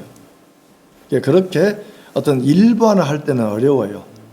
역사의 흐름이기 때문에. 역사란 것은 발전 속에서 보는 것이지, 이거 거꾸로 소급해서 답을 찾으려 그러면 저는 그 질문에 답을 하나 줘요. 그건 하나님께 줘봐라. 하나님 눈으로 해석이 돼요. 근데 우리 눈으로 해석이 안 돼요. 그래서 결국 그런 얘기는 막 그럴 수 있을 거다 답할지 모르지만, 이제 거기에 이제 주면 아규가 주어져요. 그러면 이제 논란이 주어지죠. 그런 점에서 우리는 이 역사의 흐름 속에서 연구하는 학문이지, 조직신화 거꾸로 올라가 가지고 논하는 학문은 아니에요. 그건 조직신화자도 물어보라고 하면 됩니까? 분명히 성경은 홍해를 건넜고 구원받은 자들이었고 법을 주었고, 근데 역사 속에서 선택 유기의 하나님 방법을 다 잘라내신 것인데 어디까지 잘라는 건 모르죠. 분명히 성경에서는 민족 이스라엘로 국가 이스라엘 오다가 이사야서 선지서에 들어오면은 백성 이스라엘 바뀝니다. 특별히 에레미야는 국가가 아닌 개인 이스라엘로 바뀌기 시작합니다. 그때 다 잘라내고 그루터기에 남았다, 그다음에 7천이 남았다 하고 계속, 그래서 신앙 공동체가 그래서 묶어두기 시작해요. 뭐 언제부터 신앙 공동체 소급하면 아브라함부터 되긴 되죠. 근데 성경 역사는 가족을 중심해서 민족이 되고 이스라엘 국가가 되어지고, 그 다음 내가 국가는 버린다 하고 믿는 자는 부른다는 얘기가 나오기 시작해요. 그럼 이게 어떻게 어디까지 소급, 그건 우리 모르죠. 그러니까 하나 신학을 보니까 이렇게 흘러왔다. 그러면 이야기 속에서 그건 쉽게 얘기하면, 그럼 이순신은 구원 받았습니까? 그건 질문이 아니에요. 엄밀히 말하면. 그건 답은 하나죠. 예수를 믿기 전이니까. 그러면 예수 믿기 전에 하나님은 사랑이시라는데 다 버리셨네요? 그럼 로또 쪽에서는 유니버설 얘기하고 뭐 하면 뭐, 그러면 이제 신학이 변질되기 시작하죠. 그 다음에 그런 부분은 좋은 질문입니다. 나도 그 좀 묻고 싶은 질문인데 천국 가서 여쭤보십시다 하고 돌려뿌리면 돼요. 거기에 답을 하면 이제 아규입니다. 아규면 나도 모르는 답을 해야 됩니다. 저도 사실은 배웠어요. 처남 친구 한 분이 아주 똑똑한 분입니다. 책도 많이 읽고. 그랬더니 이분이 가인과 아벨 얘기를 끄집어내는 거예요. 왜 하나님이 가인을 버리지? 아벨은 받으시고. 그래서 답을 또 했더니 이분이 또 답을 치고 들어온 겁니다. 한참 하니까 그분 얘기가, 야, 처음부터 모른다 하면 얘기가 안 되지. 안다고 하니까 나도, 하니까 필요 없는 얘기, 너도 필요 없는 얘기, 나도 필요 없는 얘기. 그때 내가 배운 게, 나 모르겠습니다. 또 미국 교수, 내 딜러드라는 교수님한테 구약에 언어 한 10개 이상 하신 분이에요. 그분한테 아카드, 우가르 여러 개 배우는데 질문하니까 내 전공하지 모르겠다. 그래서 총신 와서 질문하면 그건 내가 모르는 건데, 내가 연구한 게 아닌데. 그래서 하나 이해가 뭐냐면, 천문학자는 평생 동안 별만 봐요. 그럼 이 사람이 모든 별을 보는 게 아닙니다. 천문학자는 뭐 하는 거죠? 어느 문제 있는 어두운 부분, 망경 거기만 딱 세팅해 놨습니다. 거기에 변화 얘기를 쓰면 박사입니다. 요 하나만 평생 보는 겁니다. 다른 별을 얘기하면 이거는 전혀 모르는 얘기입니다. 공부도 마찬가지예요. 나이가 들면 들수록 공부를 하면 할수록 답을 몰라요. 쉬운 예로 히브리어 자체 반은 모르는 단어입니다. 학자들은 증명된 것만 인정합니다. 근데 구약의 순수한 히브리 문헌은 문헌수가 적어요. 그래서 모르는 단어가 많아요. 전통적으로 이해. 예를 들면 거룩이란 카도시란 말도 몰라요. 학설만 20개입니다. 정확하게 몰라요. 그러니까 연구하고 현재 주어진 용례, 학적인 증거를 모르겠다. 그러면 용례가 뭐냐? 용례는 whole, 속한다는 단어에 항상 반대말로 나와요. 그래서 구별이라는 전통적 해석이 나와요. 그래서 이제 제가 한 전공은 아카드는 성경보다 몇백 배 많은 문헌들입니다. 근데 그 문헌에 많은 게 상업 용어고 종교 문헌은 1%밖에 안 됩니다. 그러니까 모르는 게 많아요. 그래서 구약에 나타난 단어의 어원이 무언가를 찾아간 게 제가 공부했던 겁니다. 그래서 고대 언어를 10개에서 하고 지금 한국에 써먹을 수 없어가지고 안 쓰다 보니까 거의 지금 잊어버린. 그리고 석사 때 새언약, 예레미야 새언약 썼고, 그 다음에 박사 때는 히브리 문헌 연구 전공이기 때문에 쿰란 문헌을 썼고, 거기에 새언약을 쓴 겁니다. 그래서 신학적으로 조금 이 구체화되면서 언약의 이야기를 평생 동안 가르친 거죠. 그래서 하여튼 이 신약의 이야기를 거꾸로 소급의 답을 찾으려면 어려워요. 왜? 이 교리가 전부 논리적 구조이기 때문에. 그래서 그런 질문은 조직신학자 하지만 역사신학자, 성경신학 하시면은 답하려고 하지 않으면 그 역사적인 얘기는 끄집어냅니다. 어떻게 발전된 얘기는 끄집어냅니다. 예. 옛날에 교수님 말씀하셨던 것 중에 레위기의 밀구름이 레위기 예. 밀구름이 밀구름. 예. 레위기 16장을 이제 속죄 개념을 정결 개념으로 정결 개념으로 성결 예. 말씀하셨다고 한 거 가지고 이제 좀 논쟁이 되어서 김경렬 교수님께 이 연구해 보라고 말씀하셨다고 김경렬 교수님 글에 있더라고요. 그 논쟁결 교수가 아주 공부를 많이 했죠. 예, 그 논쟁이 지금 어떻게 정리되고 있는지 궁금해가지고. 저도 레이기 쓸 때까지는 연구하고 레이기 주석 쓰고는 또 들여다보지 않았는데 그 다음에 그건 김명일 교수 많이 할 거예요. 그 지금 그 밀그롬을 독파해가지고 밀그롬에 넘어갔어요. 예, 밀그롬은 이제 제사 개념을 장소 개념으로 성결 등급으로 좀 해석을 했는데 그러다 보니까 우리가 해석과는 좀 다른 해석이 많아요. 근데 좀 김경렬 박사는 지난번에 박사학위 받고 와서 보니까 그걸 넘어섰어요. 넘어서서 우리 개신교가 해석하기 좋은 해석으로.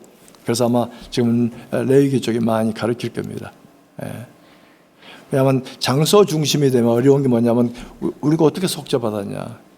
근데 그 부분이 아주 어렵습니다. 그래서 밀그롬은 이 제사가 청소 개념이에요. 그 지역을 청소한 걸로. 그러면 청소는 되는데 그게 결과가 어떻게 우리한테 왔느냐는 게 어려워요. 근데 히브리서는 우리에게 적용되거든요. 그런 부분을 김경렬 박사가 잘 설명한 걸로 보아져요. 그러니까 저도 속죄 이야기가 나오고 마지막에 가면 히브리서 얘기를 가지고 나옵니다. 내가 지금 여러분 책 10장에 주어진 구약에 주어지는 후손 개념, 성전 개념, 땅의 개념이 예수 앞에서 어떻게 성취됐는가 그것만 모아가지고 한 챕터 만드는데 거기에 히브리서를 많이 가졌습니다. 그래서 히브리서 10장 거기서 아주 잘 원래 제가 신대원 때 그 행위 언약과 은혜 언약 그런 이야기를 좀 들었던 것 같은데. 그건 조직신학에서 많이 다루죠. 그랬던 것 같은데 여기는 이제 창조 언약하고 구속 언약으로 이렇게 표현을 하셨거든요. 그리고 행위 언약과 은혜 언약에 대한 언급이 좀 없었던 것 같기도 하고 그래서 이게 차이가 있는 것인지 아니면 같은 이야기를 이렇게 표현한 것인지 좀 조직신학은 역사적 개념이 아니다 보니까 타락하고 구속에 들어왔다. 그러면 타락 전에는 행위였다라고 하는 그 페더럴 테올로지라고 특별히 유럽의 미국의 뉴 잉글랜드 지방 쪽에서 많이 발전된 개념들입니다. 그래서 행위 언약, 그다음에 은혜 언약하다 보니까 요 다양성이 사라져요. 그래서 논리적으로 말이 돼요. 아담은 행위 언약으로 구원받았다. 행함이 아니면 구원 못 받았다. 그래서 창조 전에 행위를 한 시점으로만 적용합니다.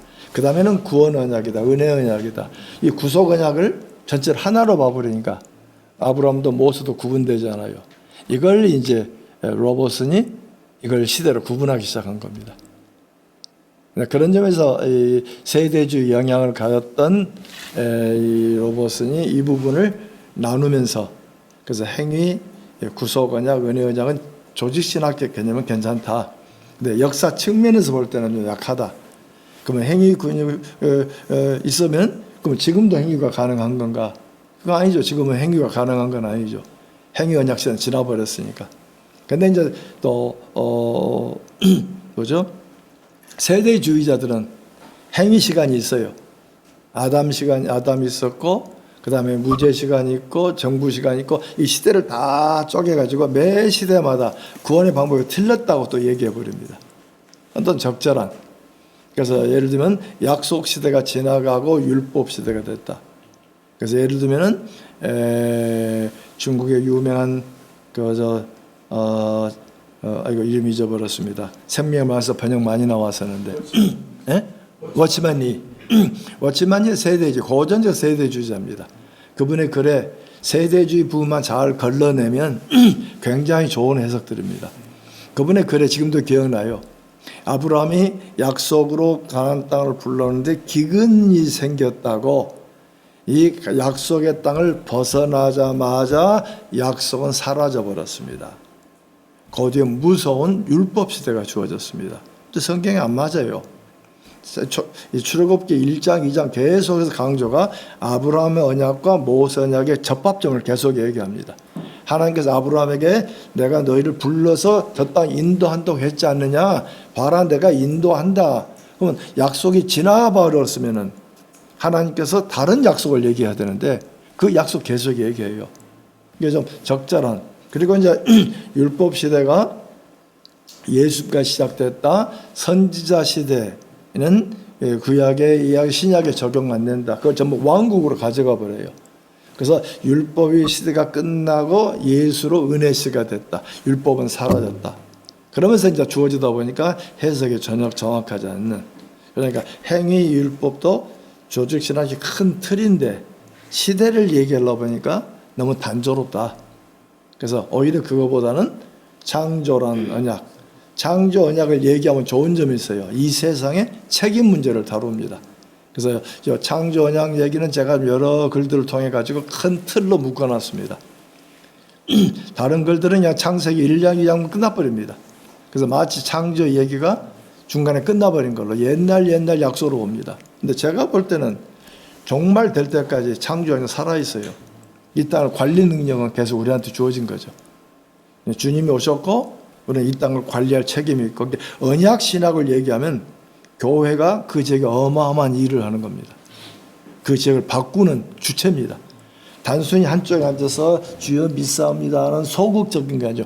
이 소극적인 걸 통해서 주님과 관계가 회복되고 그리고 그 지역을 만들어 나가는 어마어마한 파워입니다. 근데 이 부분을 이걸 너무 강조해버리면 카톨릭 제국, 좀 종교 제국이 됩니다. 근데 성경 거기까지는 가지는 못하죠.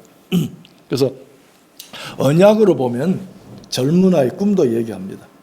기독교를 다시 볼 수가 있어요. 지금 밖에서 보는 기독교는 복 빌면 복 준다는 겁니다. 기독교는 거기만 있는 게 아니죠. 언약은 복으로만 끝나는 건 아닙니다. 하나님이 복의 주체이시지만 말씀을 지켜라, 말씀 안에 있어라, 이미 은혜를 주지 않았느냐. 예, 그런 부분에서 보면은 우리 기독교의 큰 설교의 틀을 바꿀 수가 있습니다. 예. 그래서 그래서 언약의 이야기는 하나님, 인간, 세상을 얘기하는 굉장히 큰 틀로 보여진다는 겁니다. 그래서 제가 누누이 세상과 교회는 구분된 게 아니다. 교회는 세상 속에는 하나님의 에이전트입니다. 하나님의 대사들입니다. 그러니까 하나님의 왕권을 가지고 그래서 좋은 의미의 기독교 정치가도 있어야 되고 비즈니스맨도 있어야 되고 테크니션도 했어. 좋은 축구를 하는 사람도 있고 길을 열어줄 수 있는 굉장히 큰 꿈을 넣어줄 수 있습니다. 그래서 바라기는 여러분이 배우시고 저보다 더 발전된 얘기를 하기를 원해서 여러분 세미나 강사가 되면 이제 충분히 여러분이 이해가 되어지면 여러분의 이해가 들어올 수 있어요. 그러면 확장시키라는 겁니다. 예. 저만 계속 말씀드려서 네. 죄송합니다. 그 되게 이제 우리가 복음하러 하면은 그 은혜를 이야기하고 예. 하나님 하신 일 이야기하고 그거에 대한 우리의 감격과 반응 이렇게 주로 이제 설교할 때 하나님께서 하신 일들에 대해 우리의 어떤 그 감사와 찬양과 감사, 반응과 믿음, 행함 네. 이제 이렇게 나가는 게 되게 이제 프로세스 중의 하나인데 언약은 약간 의무적 관계 같은 느낌이 들거든요. 네? 의무적 관계, 의무. 예, 예. 어떤 서로 간의 합의하에서 뭐랄까 협력, 뭐 약간의 협력적인 그런 개념이 좀 강한 느낌이 좀 들어서 이거를 이제 성도들한테 설교를 해갈 때 우리가 어떻게 설교를 좀 그래서 이제 초반에 네. 제가 언약이 뭐냐, 협약이 아니다, 일방적이다 그런 얘기를 많이 끝내는 얘기예요. 본래 우리나라 말이 가지고 있는 것은 본래 한문으로는 언약이라는 단어가 없어요. 그냥 약자입니다. 언자가 없어요. 언자는 한국식 한문입니다. 그래서 중국에서 뭐냐 번역할 때 약속이다. 하나님의 일방적인 약속이다. 구약, 신약. 근데 우리말에는 그 단어가 없어요. 그래서 한글 사전에 언약이라는 단어가 없었습니다. 한동안. 우리 기독교 이 국문학자가 많은데도 안 집어넣었어요. 근데 언약이라는 것을 번역하는 사람들이 하나님께서 말씀으로 하셨다. 그걸 강조하기 위해서 언자를 넣었죠. 그래서 일방적 약속이라는 걸 강조를 많이 하는 이유가 그가 있습니다. 본래 우리말이 가지고 있는 건 협약 개념입니다. 근데 성경에 주어진 게는 협약이 아니고 그 다음에 제가 누누이 얘기하지만 언약은 율법이 아니에요. 계명이 아니고 이미 출애굽기 20장 2절에서 은혜 베푸시고 그 은혜는 아브라함 약속 때문에 은혜 베풀었고 그 은혜 안에 지침으로 주어졌다. 그 다음에 언약은 이 근본 틀이 의무가 아니죠. 하나님의 은혜로 주신 베풀어 주신 겁니다. 베풀어 주신 것들에게 은혜로 어떻게 살 것이란 걸 보여준 게 율법이죠. 그래서 율법이 삶의 지침이란 말을 제가 강조하는 이유가 있습니다. 아니면 우리나라 말은 율법은 계명이고 무서운 겁니다. 그런데 계명 자체가 무서운 건 아니거든요. 하나님을 어떻게 믿을 것인가.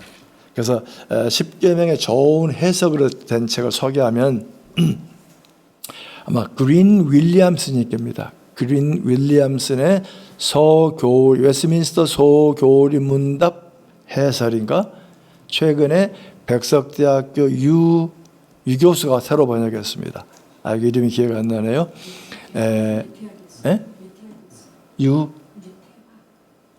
유태화. 예, 유태화 교수님이 새로 그 번역 쓰세요. 그 속에 이 저자는 본래 뉴질랜드의 목사입니다. 교인들 데리고 10개월을 공부하면서 그 안에 조직신학 7개 영역을 다 다룹니다. 그 예화가 좀 서구적인 예화인데 아주 좋은 예화들입니다. 그걸 동양적인 예화로 바꿨으면 제가 봤던 웨스민스터 해설서 중에 제일 잘 된 책입니다. 그래서 저도 중국 조선족들 목사한테 이걸 가르쳤더니 그 목사님이 수요 예배 설교를 52주간 이걸 했대요. 근데 이 친구가 조직신학이 아주 정확해요. 야, 너 총신도 안 나오는데, 너 백석도 안 나오는데 이렇게 잘해 했더니 아니 그 책 가지고 설교하다 보니까 내 살이 됐어요. 이제는 성경 바라보는 눈이 바로 이 눈입니다. 그거 보세요. 그거면 10계명도 해설 정말 잘 됐습니다. 아까 그 살인 계명의 어린아이 이야기도 거기서 나옵니다. 예, 그렇게 법을 해석하다 보면 법은 하나를 얘기해요.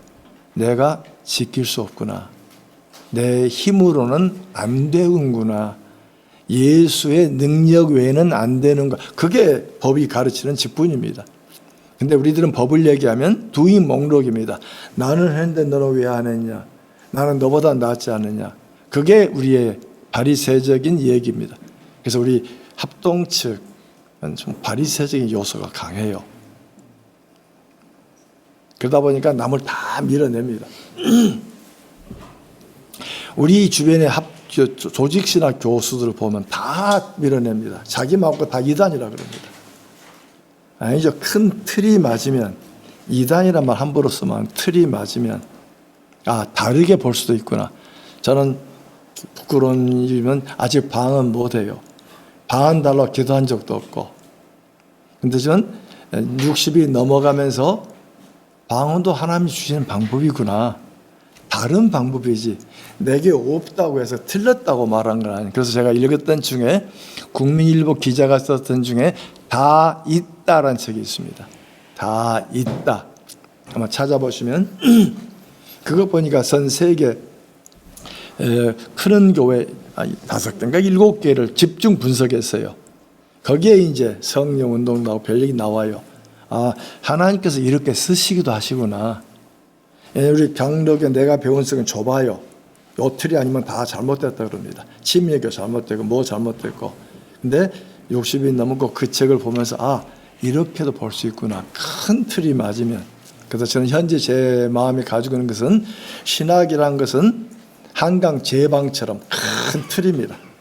역사라는 것은 기록할 때 제방만 기록합니다. 그 안에 일어난 별일이라는 얘기는 기록 안 합니다. 큰 틀 내에서 우리가 신학자가 많았지만 어거스틴, 켈빈은 큰 틀로서 신학을 만들죠. 그 외에 신학자 많아요. 네, 큰 틀. 그래서 신학자 역사 틀입니다. 이 틀에 벗어나면 이단이죠. 네, 틀 내에 약간 다름은 있어요. 그걸 저도 인정하기 시작한 게 60이 넘어섭니다. 그래서 예전에 나한테 배웠던 사람은 좀 미안합니다. 그래서 내가 은퇴하면서 한쪽 마음은 배웠던 수만 명 학생들을 모아놓고 큰절하면서 미안합니다. 내가 너무 잘못 가르쳤습니다 하는 얘기를 하고 싶어 해요. 근데 중요한 것은 MDB 1학년한테 이거 다 풀어버리면 이 사람 죽습니다. 신학이 뭔지 몰라요. MDB를 배울 때는 좁게 배워야 됩니다. 이것 아니면 너 생명 걸어. 그래야 가능해요. 근데 이제 목양을 하다 보면 다른 분들이 보이죠. 그래서 재미난 게 뭐냐면 제가 67회 동기들인데 지금 목회한 지 벌써 40년 넘었거든요.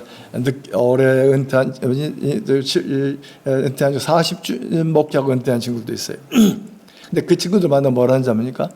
야, 은퇴하고 나니까 알미니안주의 구절이 보인대요. 옛날 설교할 때는 지금 말도 안 되고 보지도 않았는데 이제는 그래서 내 친구들이 나한테 성경 가르쳐달라고 그럽니다. 예, 성경이 나오는데 질문할 데가 없다는 거예요. 근데 저도 그분들과 답을 할 수가 없어요. 질문이 뭔지 알잖아요. 근데 나도 답이 없는데. 예, 그래서 한 박사님, 그 교회사 액체 학장했던 한철아 박사님. 한철아 박사님이 65 넘어가서 알미니안 글들을 많이 보셨습니다. 그 전에는 독일에서 공부한 누토파, 그 다음에 웨슬리안, 그 조직신학 들어오면 잃어버렸네요. 그 교수인데 계속 구박하면서 너 칼빈 읽어라. 너 그러면 안 돼. 하고 막 쪼아대고 이 사람이 그 한철아 박사 앞에 가면 쫄아가지고 말 잘못하면 그냥 속사포처럼 몇 마디 들어오니까 그냥 굉장히 불편했던. 근데 그러던 분이 은퇴하시고 나서는 알미니안 글들을 많이 보면서 와, 이거 내가 왜 몰랐지? 근데 그럴 수밖에 없어요. 아까 말씀드린 막 공부하는 사람은 1 더하기 1입니다. 1 더하기는 2입니다. 이게 3도 되고 4도 되고 한다면 이건 강의가 아닙니다. 대신 이제 머리가 커져나가면 잘 아시는 박아노 목사님 다 배우셨죠? 그분은 자기 교재 읽으라 그러시고 틀린 얘기 나오면 꾸짖고 토시까지 맞춰야 되고 그런데 THM을 들어가면 문을 열어줍니다. 말 들어가고 불투만 가르칩니다. 근데 MDB 때는 전혀 언급하지 않습니다. 이건 잘못된 것이다. 그건 이제 학문을 이해하는 폭이 넓어지기 때문에. 그래서 교인들은 중요한 교인들은 초등학교 1학년, 2학년생들입니다. 대학생이 아니에요. 그분들 얘기를 열어보면 저 교인 죽습니다. 술 안 돼. 담배 안 돼. 주일은 지켜야 돼. 11조 하면 안 돼. 그래야 교인은 성장합니다. 그 대신 이제 저도 교인들에게 그걸 얘기했어요. 그래서 술 문제가 나왔어요. 처음에는 술 괜찮다 그랬더니 교인들이 우리 목사님 술 먹어도 괜찮다고 얘기한다. 쭉 논리를 얘기했어요. 먹어서는 안 된다. 그래서 자유 원리도 있다. 그래서 어느 시점에 가서 술 먹어서는 안 됩니다. 딱 끊었어요. 그리고 한 2, 3년 지났어요. 새로운 교인이 오면 그 영접을 목회자 내가 안 하고 요 셀들이 합니다. 대표들이 그 집에 신방도 갑니다. 가서 전도 폭발 세미나 제시도 하고 양육을 여기서 합니다. 그래서 어느 새로운 분이 왔길래 오늘은 이 팀에서 인도하십시오. 그러면 이 팀은 점심 먹고 이 집에 신방을 갑니다. 근데 어우 됐는데 신방 나도 교회에 있어요. 아니 오늘 장로님 새로운 분 요 팀에서 하는 거 아니에요? 구사도 이분하고 사귀려고 그러니까 왼쪽에 담배가 보여요. 그러다 얘기도 안 했어요. 담배 핀다고 이미 저주해버린 거잖아요. 이미 죽을 놈 내가 왜 얘기해. 그래서 다시 자유의 교리를 얘기했습니다. 처음에 자유교리를 얘기하니까 술 먹어도 된다라고 얘기했는데 자유교리를 먹어서는 안 됩니다. 그러나 신앙이 성숙되면 담배나 술 문제는 구원 문제는 아닙니다. 나도 술 안 먹습니다. 담배 안 먹습니다. 그러나 그 영혼은 주님이 기뻐하십니다. 그리고 열어주니까 이분들이 이제 이해하기 시작해요. 그래서 한국 신학교는 윤리학의 자유교리 안 가르칩니다. 가르치면 난리 나버립니다. 근데 신앙이 성숙된, 그래서 미국 교회는 자유교리 굉장히 중시합니다. 하나 예를 들고 쉽시다. 중국의 유학생이 미국의 대학에 왔어요. 그래서 기숙사를 들어가는데 사감한테 여기는 자유로운 나라니까 나는 트럼펫을 불고 싶은데 나 너무 좋아합니다. 기숙사에서 트럼펫 불러도 됩니까? 그러니까 사감이 여기는 자유의 나라입니다. 당신이 원하시면 해도 됩니다. 와! 근데 단 옆에 사람을 바다하면 안 됩니다. 자유라는 것은 관계 속에 주어진 개념이지 내가 마음대로 한다는 개념은 아닙니다. 내 양심은 괜찮은데 저 사람이 불편하면 안 하는 것이 맞는 말입니다. 성경에 목매단 거 먹지 말라 그러는데 우리 이 게장국은 목매 달고 두드러 패야 맛있습니다. 근데 요 목사들은 목이 많이 쓰니까 붕사들 어떤 붕사는 가면 개 한 마리 잡아놓으라 그럽니다. 그걸 먹으면 목이 풀려서 목이 쉬질 않습니다. 근데 그 얘기를 하면 교인들은 굉장히 불편합니다. 안 먹는 사람은. 나는 문제가 없어요. 그러나 저분한테는 문제가 된다면 내가 저 사람 때문에 입을 다물어야 됩니다. 그래서 이런 자유, 우리 교리도 아까 말씀한 대로 분명히 틀은 있어요. 예를 들면 내가 배운 틀은 방언이 인정이 안 됩니다. 방언은 초대교회로 봅니다. 웨스트민스터에서. 근데 실제 방언이 일어나잖아요. 그럼 방언이 천국의 복음이냐 이게 지옥의 복음이냐. 근데 중요한 것은 불교도도 방언이 있습니다. 이게 하나님의 일이냐 아니면 그래서 결국 인정하되 저 사람이 하나님의 사람인가. 자, 또 필요하시면 오후에도 질문 시간 받겠습니다.